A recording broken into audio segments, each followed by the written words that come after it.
दोस्तों, क्या कभी आपने सोचा है कि अगर किसी दिन सच में वर्ल्ड वॉर 3 हो गया तो हमारी दुनिया उसके बाद कैसी दिखेगी? आज की कहानी आपके इस सवाल का जवाब दे देगी। तो चलिए शुरू करते हैं अमेरिका से, जहां पर चारों ओर बस तबाही का मंजर है, क्योंकि वर्ल्ड वॉर 3 का अंत हो चुका है। रशिया ने इसे जीत लिया है, पर उसके अलावा सभी देशों ने अपना अपना सब कुछ गंवा दिया, जिसमें अमेरिका भी आसमान से गिर रही राख को देख पाते हैं। इक्का दुक्का लोग ही बचे हुए हैं जो अभी जिंदा है, या फिर वो भी नहीं है, क्योंकि रेडिएशन चारों ओर फैल चुकी है, जिसका आसार हम एक बिल्ली पर भी देखते हैं, जिसका शरीर के सारे बाल गिर गए और वो भी अब इंसानों की तरह आदमखोर बन चुकी है। खुद की भूख को मिटाने के लिए वो इंसानों के मांस को खा रही है, लेकिन तभी कहीं से एक तीर आकर उसे लगता है, जिससे वो वहीं मारी गई। दरअसल ये तीर चलाया था एली ने, जो शायद सर्वाइवर है इस दुनिया में, लेकिन उसने अपने आप को पूरी तरह से कवर करके रखा है, क्योंकि उसे अंदाजा है कि ये रेडिएशन क्या कर सकती है। अब बिल्ली के मर जाने के बाद वो उसे अपने साथ ले जाता है। यहाँ हम उसके हर एक कदम पर इस दुनिया का वो हश्र देख पाते, जो कि कुछ लीडर के कारण हुआ है। चारों ओर सन्नाटा है, ना ही इंसान है और ना ही उसकी कोई जात। इसी में एली को वहां पर एक कार दिखी। जब उसने उसका गेट खोला तो उसका ड्राइवर अब कंकाल बन चुका है, जो देख उसे बुरा लगा। ये भी कहीं जा रहा होगा, लेकिन भूख और प्यास के कारण अपना दम तोड़ दिया। कुछ दूर चलने के बाद उसे एक घर दिखा, जो थोड़ा ठीक हालत में था। वो उसके अंदर गया। वहां बहुत ही गंदी स्मेल आ रही थी, जिसका पीछा करने पर उसे एक लाश टंगी हुई मिली। ये शायद घर का मालिक होगा, जिसने खुद की जान ले ली। पर एली को उसके जूते बहुत अच्छे लगे। उसने उसे उतार कर खुद पहन लिया। देन उसी बिल्ली को पका कर खाया। देन अपनी बंदूक को साफ किया, खुद को साफ किया और फिर आराम से अपनी एयरपॉड में गाने सुनने लगा। लेकिन जब सुबह हुई तो उसने देखा कि उसके एयरपॉड की बैटरी खत्म हो गई है। खैर, अब वो फिर से अपना सफर शुरू करता है, पर ये उसके लिए कोई नई बात नहीं है, क्योंकि ये काम वो हर रोज करता हुआ आ रहा है। अब अकेला इंसान करे भी तो करे क्या। कुछ दूर जाने पर उसे एक बेसहारा औरत मिली, जो उसे मदद मांग रही है। लेकिन एली को पता है कि ये उसकी एक चाल है। उसके साथ और भी लोग आसपास हैं, जिन्हें वो बाहर आने को कहता है, क्योंकि वो उनकी चालों से अच्छी तरह वाकिफ है। ये सुन सभी बाहर आते हैं और उनका मुखिया एली के पास आकर कहता है, तुम्हारे पास जो कुछ भी है वो मुझे दे दो, वरना बहुत बुरा होगा। ये कहकर उसने उसे हल्का सा धक्का भी दिया, जो देख एली ने उसे कहा कि अगर एक बारी तुमने ये चीज और की तो तुम अपना हाथ खो दोगे। पर मुखिया जिद्दी किस्म का इंसान था। वो एक बार फिर उसे धक्का देता है तो एली भी कहाँ कम था। वो उसका हाथ ही काट देता है, जो देख आदमखोर उस पर हमला कर देते हैं। लेकिन यहाँ हम एली की काबिलियत को देख पाते और ये भी समझ पाते हैं कि आखिर क्यों इतनी दिन वो यहाँ पर सरवाइव कर पाया। इन आदमखोरों के बीच अब सभी को उसने मौत के घाट उतार दिया और बड़े ही आराम से आगे बढ़ा। जहाँ उसे कुछ आदमी दिखे जो एक कपल को परेशान कर रहे हैं, लेकिन एली ने खुद को समझाया कि ये उसका काम नहीं है। उसे आगे बढ़ते रहना होगा, क्योंकि अभी सफ़र बहुत लंबा है। अब धीरे धीरे करके उस सुनसान रास्तों को नापते हुए वो आखिर में एक टाउन में पहुंचा, जहाँ सभी एली को अजीब नज़रों से देख रहे हैं, जैसे कि वो किसी और दुनिया से आया हो। दरअसल उन्हें यकीन नहीं हो रहा है कि इस टाउन के बाहर कोई जिंदा बचा हुआ है। उन्हें हमेशा से यही लगता है। इस बीच जब वो एक दुकान पर गया तो दुकानदार ने उस पर बंदूक तान दी, पर एली ने उसे समझाया कि वो किसी भी प्रकार की कोई चोट पहुंचाने उसे नहीं आए। लेकिन फिर भी वो दुकानदार बंदूक नहीं हटाता, तो एली एक ही झटके में वो बंदूक उससे ले लेता है और फिर वापस भी कर देता है। वो बस दिखाना चाहता है कि अगर उसे उसको मारना होता तो वो कब का मार देता, पर यहाँ वो बस अपनी बैटरी चार्ज करने के लिए आए। जो सुन दुकानदार ने पूछा कि उसके बदले उसे क्या मिलेगा, तो एली ने उसे कुछ टिश्यू पेपर और एक सॉस का पाउच भी दिया। वो मान गया। इतने में उसकी नज़र पड़ी सामने कुछ बाइकर पर। ये वही लोग थे जिन्हें एली ने कल उस कपल को परेशान करते हुए देखा था। वो असल में अपने बॉस के पास आए हैं कुछ किताब को लेकर, लेकिन इसमें वो किताब नहीं है जिसकी तलाश उसके बॉस को। दरअसल वो बाइबल की खोज कर रहा है, लेकिन वो कहीं उसे मिल नहीं रही है। जो बात जितनी सुनने में आपको शॉकिंग लगी, उतनी ही हमें भी। एक छोटी शैम्पू की शीशी देता है, जो देख वो खुश हुआ। उसे कहा कि वो बार में जाकर कुछ भी पी सकती है, कोई नहीं रोकेगा। इतने में हम एली को देखते हैं। वो भी उसी बार में था जहां वो पानी के बदले में खुद के ग्लव्स और लाइटर देता है। जो देख वहां का मालिक सुलारा नाम की लड़की को उसके लिए पानी लेने के लिए भेज देता है। इस दौरान एक बिल्ली को एली के सामानों के ऊपर चल रही थी, तो वो उसे धक्का देकर हटाने को कहता है। जो चीज उसके मालिक को पसंद नहीं आती। जब एली ने उस बंदे को देखा तो वो पहचान गया कि ये वही है जो उन राह चलते मासूम लोगों को मारता है। इसीलिए एली ने उसे कहा कि वो किसी भी प्रकार की कोई लड़ाई नहीं चाहता, लेकिन वो आदमी लड़ने के मूड में था। फिर क्या था, एली ने पहले उसे और फिर उसके बंदों को पलक झपकते ही खत्म कर डाला। जो देख सुलारा भी हैरान थी कि इसने इतने सारे आदमियों को कैसे मार दिया। लेकिन बॉस ने और बंदों को भेजकर एली को पकड़वा लिया और खुद के पास लाने को कहा।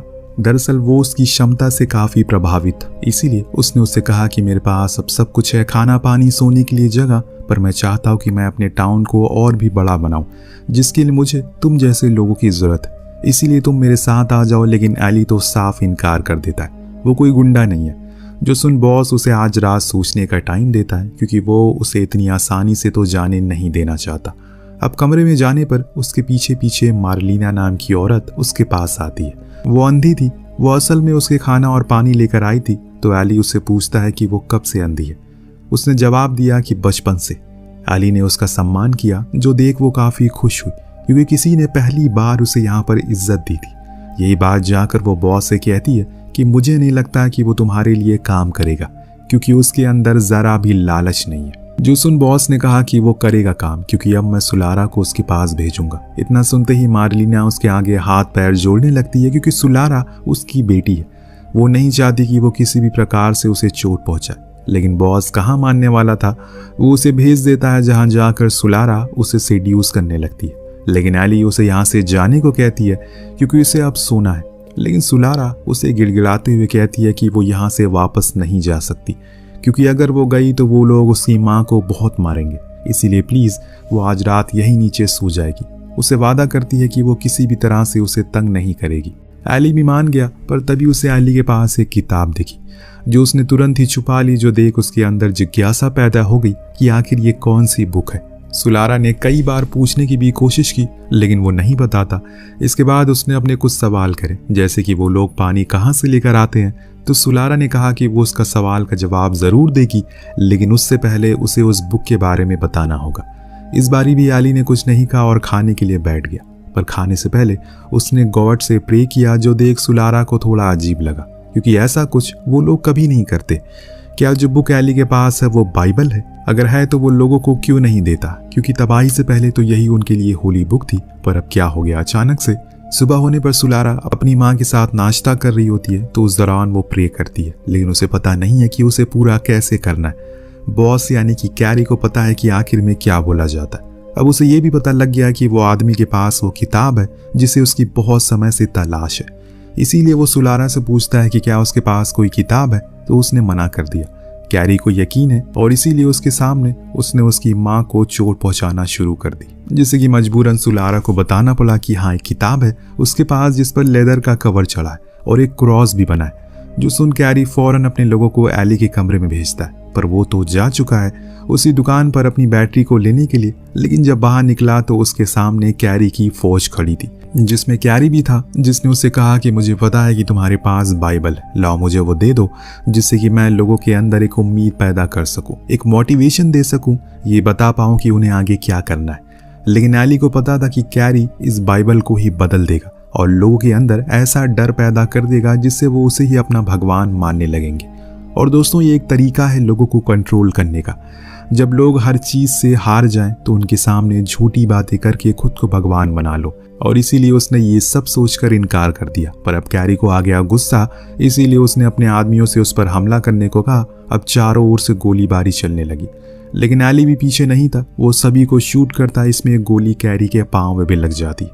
उसके साथ ही फौरन उसे अंदर ले जाते हैं। लेकिन अब कैरी के सामने रिचर्ड है, जो उसे जाने को कहता है, क्योंकि उसे पता है कि वो इंसान अच्छा है, ऐसा वो किसी को बेवजह नहीं मारता। एली वहां से चला गया, लेकिन कुछ दूर जाने के बाद उसके पीछे से किसी लड़की की आवाज सुनाई दी। जब वो मुड़ा तो वहां सुलारा थी, जो उसके साथ चलने की जिद कर रही थी, क्योंकि उसकी माँ ने कहा है कि वो उसके साथ ज्यादा सुरक्षित है। लेकिन एली मना कर देता है। तब सुलारा उससे कहती है कि क्या वो उसे तब अपने साथ रखेगा अगर उसने वो उसे जगह दिखा दी जहां से वो पानी लेकर आते हैं। एली मान गया और फिर दोनों उसी जगह गए जहां से पूरे टाउन के लिए पानी जाता है। लेकिन उस पर भी कैरी के लोगों का कब्जा था, इसीलिए पहले उसने बाहर खड़े हुए सभी बंदों को मारा। दिन अंदर गया, थोड़ा पानी और थोड़ा सा स्टोर कर लिया, लेकिन उसने बड़ी ही चालाकी से सुलारा को अंदर बंद कर दिया, क्योंकि वो जानता है कि वो जिस सफर पर है वहां उसका जाना सेफ नहीं है। यही बात उसने सुलारा को भी समझाई। तो वहीं दूसरी तरफ कैरी अपने इलाज करवा रहा है। उसने अपने आदमियों से तैयार होने को कहा, क्योंकि अब वो लोग एली के पीछे जाएंगे। पर रिचर्ड, जो कि उसका सबसे खास आदमी था, वो उसे ऐसा करने से मना करता है। आखिर वो एक किताब के पीछे खामखा क्यों इतना पड़ा है? तो कैरी ने जवाब में कहा कि वो किताब असल में पूरी दुनिया को बदल सकती है। तो रिचर्ड ने उससे एक सौदा किया, अगर उसने एली को पकड़ा तो सुलारा हमेशा के लिए उसकी हो जाएगी, जिसके लिए कैरी मान गया। पर वहां सुलारा उस जगह से बाहर आ गई। ऐसे ही खाली सड़क पर भटक रही है, लेकिन तभी उसे वहां एक औरत दिखी जो कि मदद के लिए गुहार लगा रही है। सुलारा उसके पास गई, पर उसने उसे कहा कि यहाँ से चली जाओ। दरअसल दोस्तों, ये एक चाल थी जिसमें अब सुलारा फंस चुकी है, क्योंकि वहां पर दो लोग आकर उसे पकड़ लेते हैं और उसके साथ गलत काम करने लगते हैं। लेकिन तभी वहां पर एली आ गया, जिसने एक ऐसा तीर मारा जो कि उस आदमखोर के प्राइवेट पार्ट के आर पार हो गया। और आखिर में सुलारा ने उसका शुक्रिया कहा। पर उनके जाने के बाद यहाँ कैरी के लोग आते हैं, जिन्हें पता चल जाता है कि वो किस ओर जा रहा है। वहां दूसरी ओर एली और सुलारा दोनों ही एक जगह रुककर रात काटते हैं। उस दौरान एली वही बाइबल को पढ़ रहा था, जिस चीज को देखकर सुलारा ने पूछा कि क्या तुम इसे रोज पढ़ते हो? उसने कहा कि हाँ। तब उसने उससे सवाल किया कि आखिर वो लोग इतना पागल क्यों हैं इसके पीछे। तो एली ने यहाँ बताया कि असल में ये जंग इसलिए हुई क्योंकि कुछ बड़े लोगों को लगा कि वो गॉड से बड़े हैं, ईश्वर से ज्यादा बड़े हैं। इसीलिए उन्होंने हम जैसे लोगों के अंदर सभी धर्मों के खिलाफ एक नफरत पैदा कर दी, जिसके बाद सभी एक दूसरे को मानने लगे। कुछ इस प्रकार से सभी देश आपस में लड़ गए और दुनिया का ये हाल कर दिया। मैंने ऐसा कुछ नहीं किया क्योंकि मुझे यकीन था कि गलती इसमें इंसान की है, धर्म की नहीं है। सभी ने जितने भी धर्मों को पवित्र किताबें थी उन्हें जला दिया। बस जो मेरे पास है वही आखिरी बची है, जिसको लेकर मैं नॉर्थ की ओर जा रहा हूँ। मुझे भरोसा है कि वहां पर कुछ लोग होंगे जो फिर से इस किताब को आबाद करेंगे और इस दुनिया को पहले की तरह बना देंगे। लेकिन वहां कैरी तो अपनी फौज के साथ आगे बढ़ रहा है, क्योंकि वो नहीं चाहता कि वो बाइबल किसी और के हाथ लगे। लेकिन ये दोनों भी चले ही जा रहे। कुछ दूर जाने पर इन्हें एक घर दिखाई दिया जो एकदम सुनसान एरिया में था। शायद वहां कोई हो, लेकिन उसके गेट पर जाते ही एक ट्रैप में फंस गए। इस शहर में दोस्तों हर तरफ लोगों ने ट्रैप लगाया हुआ है। ये ट्रैप भी एक बूढ़े कपल ने लगाया है, पर जब उन्होंने सुलारा को देखा तो उसे ऊपर बुला लिया। लेकिन जब एली ने उनके घर के पीछे बने कब्रिस्तान को देखा तो वो समझ गया कि ये भी एक आदमखोर है। इसीलिए उन दोनों ने वहां से जाने का फैसला किया। लेकिन तब तक कैरी अपने लोगों के साथ वहां पर आ गया, जिसे देख एली ने उस बूढ़े आदमी से कहा कि क्या तुम्हारे पास कोई हथियार है? तो उसने अपना सोफा खोला, जिसके अंदर ढेर सारी बंदूकें थी। उसे लेकर वो तैयार हो गए, जिसके कुछ ही देर बाद शुरू हो गया मौत का खेल।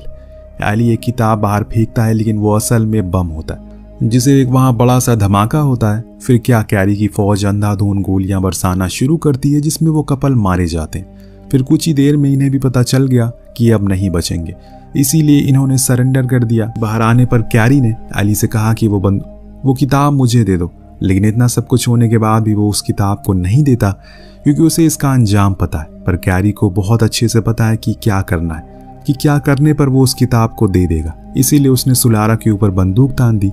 तब एली को मजबूरन बाइबल उसे देनी ही पड़ी, जिसे पाने के बाद वो एली को शूट कर देता और सुलारा को लेकर वहां से निकल गया, क्योंकि उसे पता है कि अब एली उसके किसी काम का नहीं है। पर सुलारा इन लोगों के साथ नहीं जाना चाहती, इसीलिए उसने अपनी पूरी जान लगाकर ड्राइवर को ही मार डाला, जिससे वो कार पलट गई।